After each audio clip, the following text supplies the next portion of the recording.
Hello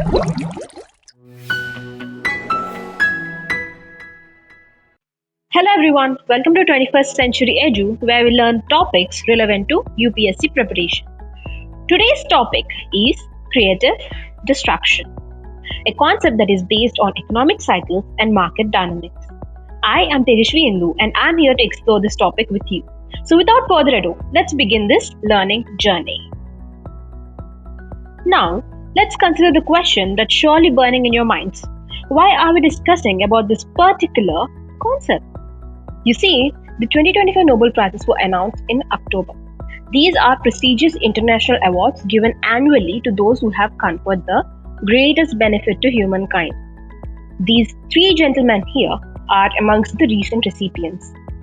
Mr. Philip Aghian, Mr. Peter Howitt, and Mr. Joel Mokyr won the 2025 Nobel Prize in Economics for their work on innovation-driven economic growth and the theory of creative destruction.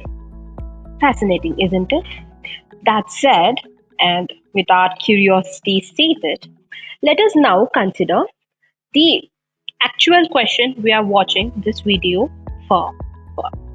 Moving on, let us consider this question. What exactly is creative destruction? So, the formal definition is this. It is the process where innovation dismantles long-standing economic structures, making way for new ones. It propels capitalism forward by encouraging competition and introducing disruptive technologies. Now, disruptive technologies essentially refer to those technologies that challenge the status quo, like AI, for example. Though this can lead to temporary job losses and other unintended consequences, it ultimately fosters long-term economic growth and improved productivity. For instance, consider any of the casual snacks that you might eat. It could be anything like, say, aloo bhujia or moong dal. Way before all the contemporary technological advancements that we're familiar with, if a person wants to sell these snacks, either they themselves or maybe a team of people will be working on cooking, packaging, and other works. With the advent of technology, most of these tasks have fallen to machines to fulfill. This means that while there will be more effective use of less resources, there is a destruction of jobs. That is essentially what creative destruction is. To put it in simpler words, creative destruction is the destruction of the old that happens when a new idea or a new technology pops up. This theory essentially treats economics as a dynamic and organic process. It is ever-changing and a natural one. That said, let us now consider the details, the nitty-gritties in regards to this concept. Creative destruction was conceptualized by Mr. John Schumpeter in year 1942. This is why the concept is also known as Schumpeter's scale. Accordingly, the concept has 4 core principles behind it. Let us now learn these 4 core principles. Firstly, we have innovation. Innovation is the driving force of creative destruction. Since creative destruction involves the introduction of new ideas, products, and technologies that replace the existing ones. Without it, creative destruction could not exist, and without innovators, the ones who come up with new ideas, there'd be no change agents that could make creative destruction happen. Next, we have competition.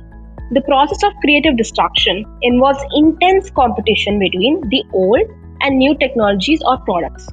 The new products or technologies must prove to be better and more efficient than the old ones to replace them. For this reason, creative destruction is usually heavily tied to competition and competitive advantages. Companies usually strive to find the best ways to do things and are often willing to creatively destroy what they've done in past to find better long-term solutions. Next, we have entrepreneurship. Entrepreneurship is also critical to the process of creative destruction. The entrepreneurs who develop new products and technologies and disrupt existing markets are the agents of creative destruction. They are responsible for overseeing change management, educating both internal staff and consumers on how the change will impact them. Without clear guidance on the intention of creative destruction, the entrepreneur will likely fall in their attempt. Lastly, capital. Capital is a key principle of creative destruction. Making sweeping, radical, innovative changes is often expensive, and companies must be prepared to take on financial risk to make this change. For this, they often seek venture capital for this cause. So, these are the four principles behind creative destruction. Now, let us take a step back and consider the question, what inspired Schumpeter? Ironically enough, this man right here called Karl Marx was the inspiration behind this capitalistic idea, the man who brought the world the concept of communism. Now, Marx in his theory constantly emphasized inherent self-destructiveness of capitalism and constant revolution of industry.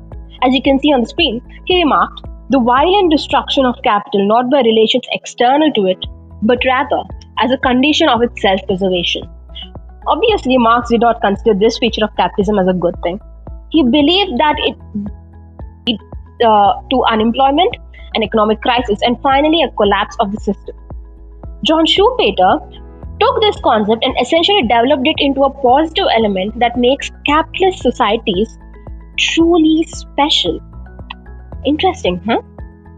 So now, on the final leg of the video, let me give you a few examples to cement your understanding of this concept. I'll give you 3 examples that I found either interesting or important. So the first example is Charles Darwin. Surprise? Well, I suppose this also shows how dynamic this theory is. In 1859, Charles Darwin published his groundbreaking book on the origin of species. In it, he laid out his revolutionary theory of evolution by natural selection. A core concept in his work was that the rise of new species almost always led to the extinction of older species. Darwin famously wrote that the extinction of old forms is the almost inevitable consequence of the production of new forms. Essentially, creation leads to destruction. This process is an example of creative destruction without invoking the related concept of capitalism. For the next example, we have Nataraja statue.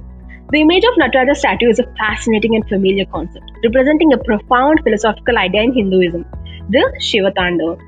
This iconic form depicts Lord Shiva as the Lord of Dance. The dance is an energetic and powerful expression of the cosmic cycles.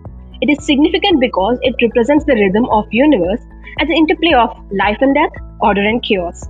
As a matter of fact, a professor named Hugo Reinhardt specifically remarked on this influence of this concept, referring to Lord Shiva's simultaneous role as destroyer and creator. Such, the influence of this Eastern mysticism has been noted.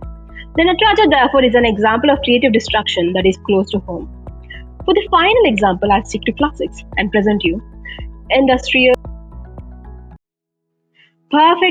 Industrial Revolution perfectly exemplifies creative destruction. It was a period of rapid industrialization from the late 18th to the 19th century, marked by shift from manual agrarian economies to machine-based manufacturing and factory systems. The destruction phase saw the rapid decline of agrarian and handicraft-based economy. For example, mechanized textile production and the steam engine rendered the manual skills and jobs of countless artisans and cottage industry workers obsolete. The creation phase established the modern industrial economy. The innovations birthed entirely new industries, factory systems, and vast urban centers. It introduced new materials like iron and new energy sources like coal, leading to unprecedented economic growth and higher living standards over time. The old methods and structures were torn down to make room for these more efficient and productive technologies. So essentially, these are the examples I thought will be very interesting, and this brings us to the auspicious end of our video. Thank you for watching the video. I hope you enjoyed it and found it interesting.